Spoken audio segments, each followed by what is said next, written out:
Learning objectives. After completing this module, learners will be able to describe how company became the Diwan, explain the revenue system of the company, describe the new system of revenue, explain the Monroe system, enlist the crops to Europe, discuss the increase in indigo demand, explain the cultivation of indigo, describe Blue Rebellion.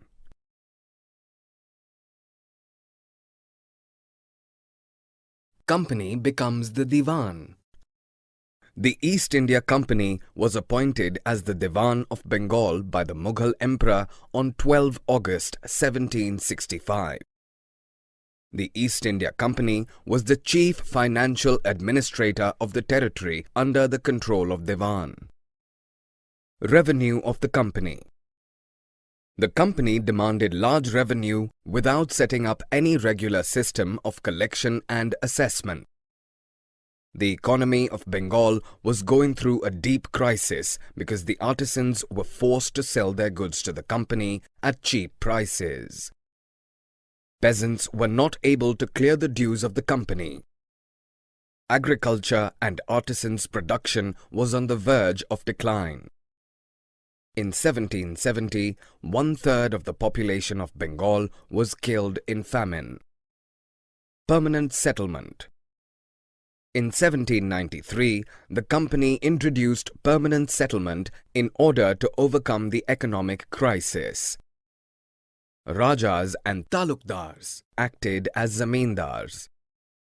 They collected rent from peasants and paid as revenue to the company.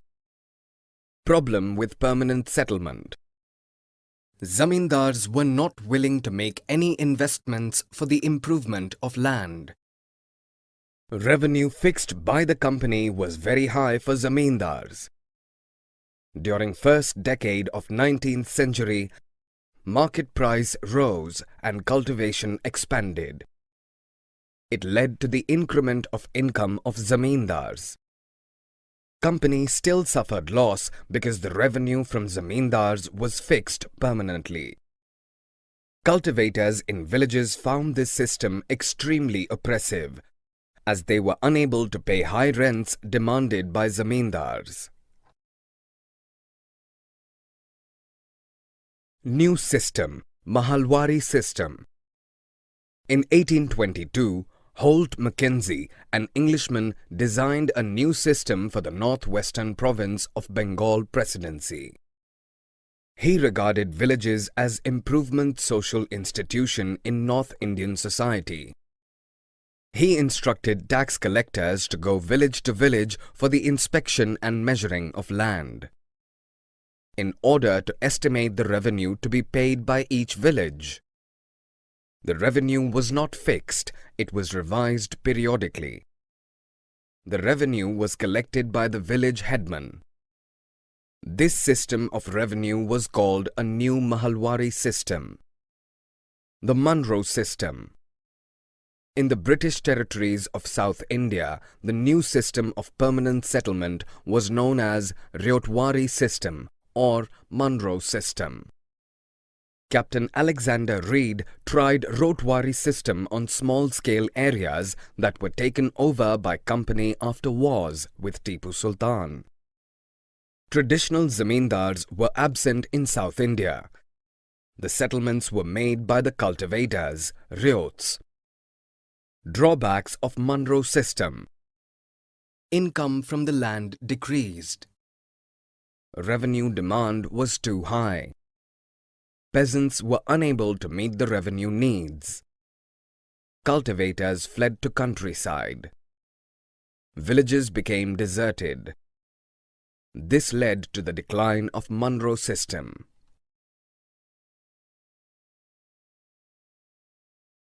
Crops to Europe.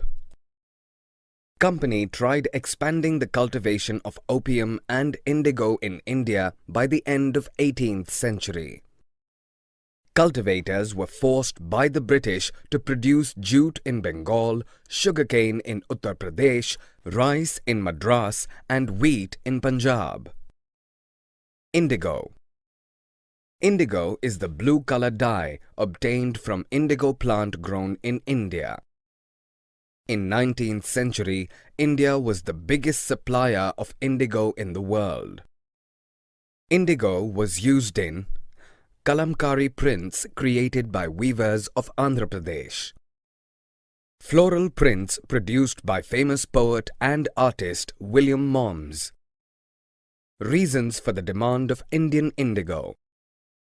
In 13th century, manufacturers in Italy, France and Britain used India indigo for dyeing cloth. Indigo was preferred by cloth dyers because it produced rich blue color while dye from woad was dull and pale.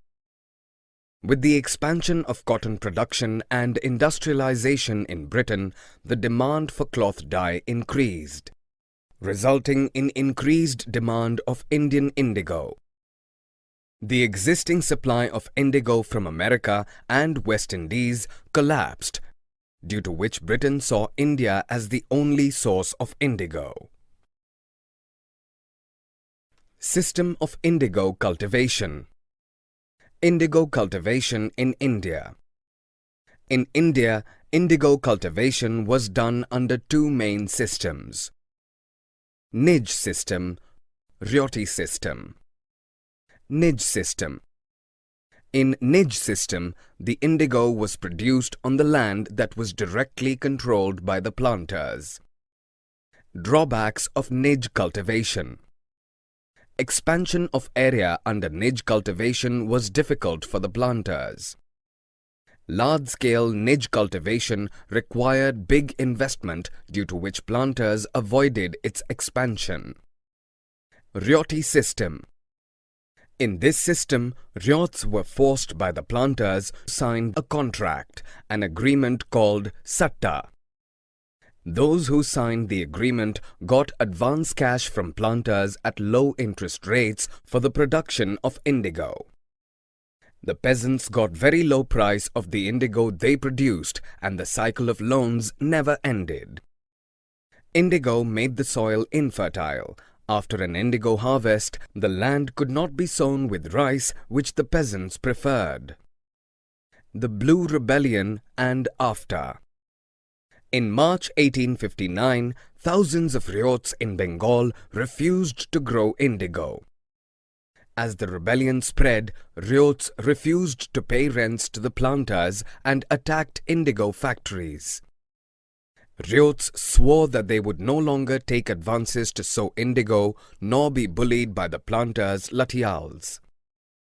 The government set up the Indigo Commission to inquire into the system of indigo production. It declared that indigo cultivation was not profitable for ryots.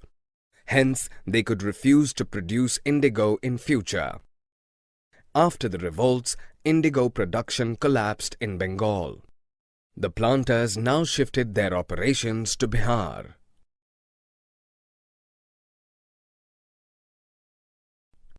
Summary. Let us summarize what we have learned. On 12 August 1765, the Mughal Emperor appointed the East India Company as the Diwan of Bengal. Before 1865, the company purchased goods in India by importing gold and silver from Britain. Now the revenue collected in Bengal could finance the purchase of goods or exports. By the early 19th century, many of the company officials were convinced that the system of revenue had to be changed again. An Englishman, Holt Mackenzie, devised the new system which came into effect in 1822. This system was called as Mahalwari settlement. Ryotwari was initiated by Captain Alexander Reid and developed by Thomas Munro. This system was extended all over South India. By the late 18th century, the company was trying to expand the cultivation of opium and indigo. The Britishers forced cultivators to produce jute, tea, sugarcane, wheat, cotton and rice in various parts of India. Nidge cultivation on a large scale required many ploughs and bullocks. Investing on purchase and maintenance of ploughs were a big problem. The planters were reluctant to expand the area under nidge cultivation.